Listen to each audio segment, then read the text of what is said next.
we should be carefree. We should still be going through our angsty teen phase, as so many that are older than us like to think we are, but instead we're creating social movements because we have to, because we're doing it because we're afraid for our lives. The Me Too movement, Black Lives Matter, and the March for Our Lives are all born out of necessity.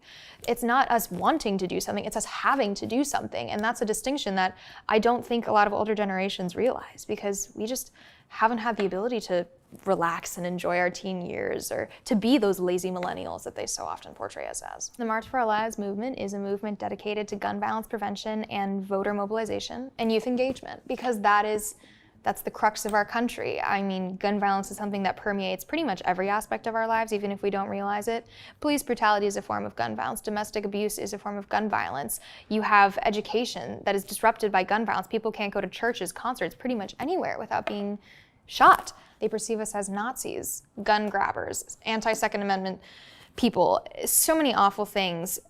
And that's just not us. We believe in the Second Amendment, we support it.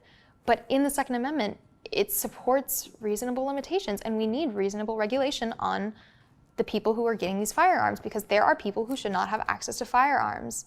The person who shot at my school should not have had access to a firearm. That much is clear. There needs to be reasonable regulations on access to guns, on gun safety.